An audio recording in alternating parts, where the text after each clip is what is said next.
রমজানে সেহরি খেতে যখন ব্যস্ত গাজাবাসী, তখন নতুন করে তাদের উপরে হামলা চালায় ইসরায়েল।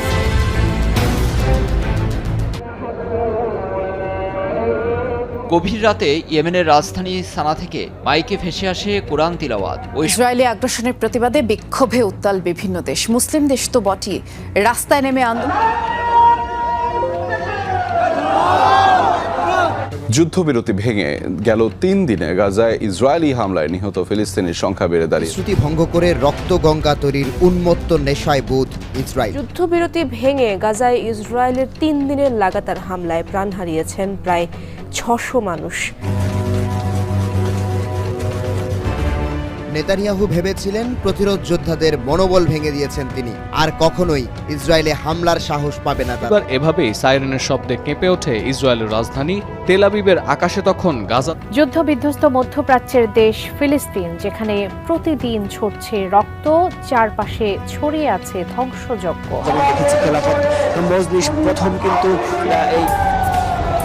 তেল আবিবে একের পর এক রকেট হামলা চালিয়েছে গাজার ক্ষমতাসীন একটি গোষ্ঠী। উপত্যকায় জোরালো হামলা অব্যাহত রেখেছে ইসরায়েলি বাহিনী। ২ মাস উত্তরাঞ্চলে কিছুদিন আগে এক বুক আশা নিয়ে ঘরে ফিরেছিলেন বাস্তুচ্যুত ফিলিস্তিনিরা, সেখানেই এখন হতে হলো লাশ। ফিলিস্তিনের বর্তমান পরিস্থিতি অনেক জটিল। বিভিন্ন প্রতিবেদন বলছে সেখানে খাদ্য এবং বিশুদ্ধ পানির অভাব তৈরি হয়েছে। অনেক পরিবার দিনে মাত্র একবেলা খাবার পাচ্ছে, শিশুরা ঠিকমতো পড়াশোনা করতে পারছে না। বিদ্যুৎ না থাকায় মানুষ জীবন আরো বিপর্যস্ত হয়ে উঠেছে, কিন্তু এর মধ্যেও তারা জীবন যুদ্ধ চালিয়ে যাচ্ছে। তো ফিলিস্তিনের এখনকার পরিস্থিতি জানতে পুরো ভিডিও দেখতে থাকুন, তাহলেই জানতে পারবেন যে কি অবস্থায় আছে আমাদের ফিলিস্তিনের ভাইরা। যে উত্তরাঞ্চলে কিছুদিন আগে এক বুক আশা নিয়ে ঘরে ফিরেছিলেন বাস্তুচ্যুত ফিলিস্তিনিরা, সেখানেই এখন হতে হলো লাশ। জাবালিয়া, গাজা সিটি, খান ইউনিস সহ মঙ্গলবার ভোরের দিকে ইসরায়েলি বাহিনীর ভয়াবহ বিমান হামলায় মৃত্যুকূপে পরিণত হয়েছে গাজা। কোথায় আরব বিশ্ব, কোথায় মুসলিম বিশ্ব নেতারা? পবিত্র মাহে রমজানে ফিলিস্তিনিদের সঙ্গে কি ঘটছে কেউ কি দেখছে না? ফিলিস্তিনি জনগণের বিরুদ্ধে গণহত্যা চালাচ্ছে ইসরায়েলি বাহিনী। নেতানিয়াহু রাজনৈতিকভাবে দেউলিয়া, ক্ষমতায় টিকে থাকতে জনগণের সমর্থন পেতে আবারও যুদ্ধে নেমেছেন। আমাদের ভাগ্যটাই খারাপ, বারবার আমাদের সঙ্গেই এসব হচ্ছে। মঙ্গলবার ভোরের দিকে হামলার পর হাসপাতালগুলোতে যেন তিল ধারণের ঠাঁই নেই, চিকিৎসা দেওয়ার মতো নেই পর্যাপ্ত সরঞ্জাম। এতে বাড়ছে লাশের মিছিল। একদিনই ৪ শতাধিক ফিলিস্তিনির লাশ দেখেও ক্ষান্ত হচ্ছে না তেল আবিব। আরও অভিযানের আভাস দিয়ে উপত্যকার বেইত হানুন সহ 4টি জায়গা দ্রুত খালি করার নির্দেশ দিয়েছে ইসরায়েলি বাহিনী। ফিলিস্তিনিদের শত্রু আখ্যা দিয়ে কোনো দয়া দেখানো হবে না বলে ঘৃণ্য মন্তব্য করেছেন জাতিসংঘে নিযুক্ত ইসরায়েলি দূত ড্যানি ড্যানন। জিম্মিতে ফেরার বিষয়টি নিশ্চিত হলেই হামলাও বন্ধ হবে মনে করেন তিনি। এ বিপর্যয়ের মাঝে যুক্তরাষ্ট্রের নিউ ইয়র্কে স্থানীয় সময় মঙ্গলবার ফিলিস্তিন প্রশ্নে বৈঠকে বসছে নিরাপত্তা পরিষদ।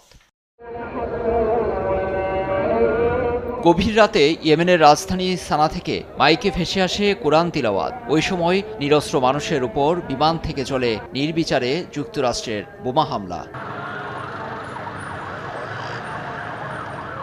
ওয়াশিংটনের দাবি, মার্কিন বাহিনী হুতি বিদ্রোহীদের অবস্থান লক্ষ্য করে বুধবারও হামলা চালায়। যেসব জায়গায় আগুনের লেলিহান দেখা যায় সেখানে ছিল বেসামরিক স্থাপনা।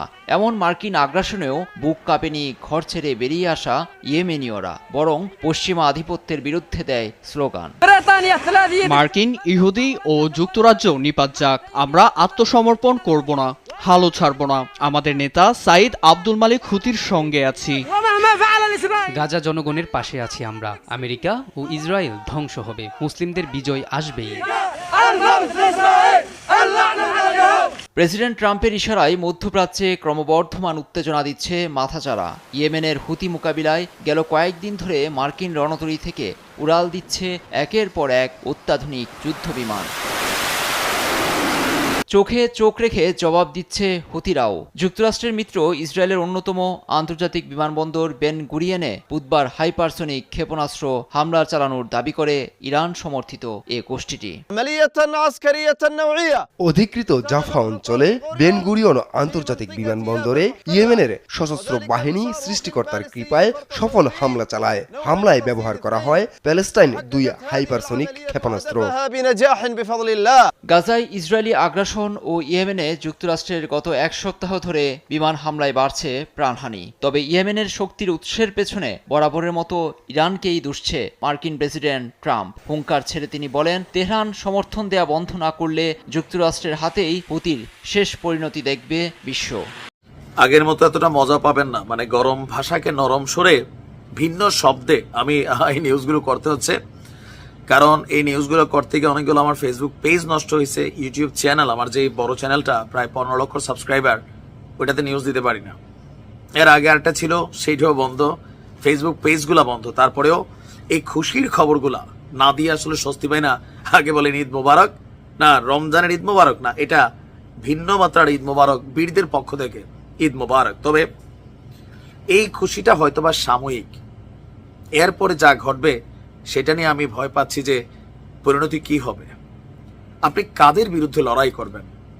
যেখানে আরব রাষ্ট্রের অধিপতিরা তলোয়ার নিয়া, তারপর বেলি ড্যান্স দে বেডিগো সাথে, তারপর হচ্ছে কি কয় যে সুরমা টুরমা খুরমা এগুলা খাচ্ছে বৈশা বৈশা, ইয়া হাবিবি বলে সৌদি আরব ধরেন সিনেমা হল দিয়া ভাষাই দিছে।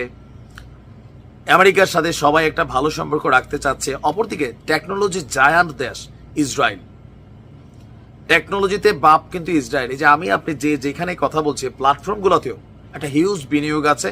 আপনার হাতে যে সেলফোনটা আছে এটার মধ্যেও মেশিনারিজ আছে ইসরায়েলের। সো এদের কাছে উন্নত বিশ্ব অনেকটাই বন্দী বা টেকনিক্যালি এদের সাথে কানেক্টেড। আর আরবদের মধ্যে কয়েকটা রাষ্ট্র তো আছে, লাইক আরব আমিরাত, তারপর আপনি ধরেন মিশর, জর্ডান, খুদ সৌদি, কাতার। আপনি কার উপর ট্রাস্ট করবেন? তো যখন একটা রাষ্ট্র বোঝে যায় যে এদের তো আসলে কোনো বন্ধু নাই, এই মোল্লা জাতি নিজেরাই তরবারি নিয়ে মানে খেলাখেলিতে ব্যস্ত, সো এদেরকে ফানা করে দেওয়া হচ্ছে, এটা হচ্ছে। তবে আমাকে কেউ সহযোগিতা করুক আর না করুক, লড়াইটা যেহেতু আমাকে জবাব দিতেই হবে।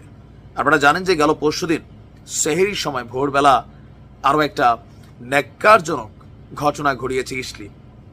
আমি যখন আজকে নিউজ করছি, অলরেডি আজকেও ঘটনা হয়েছে, সব মিলে প্রায় 700 জান্নাতুল ফেরদাউসের স্বাদ গ্রহণ করছে। তো আমরা কি পাল্টা জবাব দেব না? আমাদের বীররা আজকে প্রথমবার বলতে এই যুদ্ধবিরতি চলাকালীন সময় বীরদের পক্ষ থেকে কোনো ধরনের কোনো অভিযান চালানো হয়নি, বাট আজকে ওই যে সেখান থেকে ইসলিতে পাঠাকা পাঠিয়েছে আমাদের বীররা। নামটা বলা যায় না, বুঝতেই পারছেন কাদের কথা বলছি। আর 2 মাস ধরে চলা যুদ্ধবিরতি ভেঙে আমাদের বীরদের এটাই প্রথম প্রতিক্রিয়া, এমনকি দে আর সো রাইট, এটা তারা করতেই পারে। আর এবার মাঠে নামছে কে? কাশেম ভাই। এই নামটাও পুরোটা নেওয়া যায় না। যারা আন্তর্জাতিক নিউজগুলো দেখেন জানেন যে কাশেম ভাইয়ের যে ব্রিগেডস আছে তারা এই ঘটনাটা ঘটিয়েছে। ইসলির রাজধানীতে M90 অত্যাধুনিক প্রযুক্তির একটা পতাকা পাঠিয়েছে। আর আপনার ইসলির সেনাবাহিনী বলছে ইসলিতে 3টি প্রজেক্টাইল তারা ছড়েছে, একটিকে বাধা দেওয়া হয়েছে আর বাকিগুলা খোলা জায়গায় পড়েছে। তবে কাশেম ভাই বলছে ভিন্ন কথা। কাশেম ভাই বলছে যে 2টা সামরিক চৌকিতে তাদের ছোড়া এই M90 সেখানে গিয়ে এটা ফুটছে, মাটিগুলো এলোমেলো হয়েছে, ভবনগুলোতে হালকা ফাটল ধরেছে, আর সামরিক ঘাঁটিটা মানে যে চৌকি ছিল সেটা ক্ষতিগ্রস্ত হয়েছে। যদিও ইসলি স্বীকার কখনোই করে না, তারা বলে যে খোলা আসমানে পড়ছে, তারপর সাগরে পড়ছে, খেলার মাঠে পড়ছে। কারণ তারা যদি স্বীকার করে এটাতে তাদের কি হয়? এটাতে তাদের ধরেন ইজ্জত। আবার ট্রাম্প নতুন আসছে, টাকা পয়সা দিচ্ছে, এখন যদি মাইট খায় তাহলে তো ঝামেলা। বাট জবাব দেওয়াটা জরুরি ছিল নাকি ছিল না আমি জানি না, তবে কিছুটা প্রতিক্রিয়া দেওয়া জরুরি ছিল। গেল 3 দিন যাবৎ এরা স্থল অভিযান আবার শুরু করছে, আকাশপথে চালাচ্ছে। এখন আমরা যদি খালি ধরেন পিঠটা বাঁকা করে রাখি তাহলে তো ভাই পিঠ পাইতে দিলে যে খুশি সেই এসে কিলটিল 2-1টা দিবে। এখনকার মতো এ পর্যন্তই। সারা দেশের গুরুত্বপূর্ণ খবর জানতে আমাদের চ্যানেলের সঙ্গেই থাকুন। যদি ভিডিওটি ভালো লেগে থাকে তাহলে লাইক, কমেন্ট আর শেয়ার করতে ভুলবেন না। আর নতুন নতুন আপডেট পেতে সাবস্ক্রাইব করুন আমাদের চ্যানেল এবং পাশে থাকা বেল আইকনটি ক্লিক করুন যাতে কোনো আপডেট মিস না করেন। দেখা হবে পরবর্তী ভিডিওতে, ততক্ষণ পর্যন্ত ভালো থাকুন, সুস্থ থাকুন, আল্লাহ হাফেজ।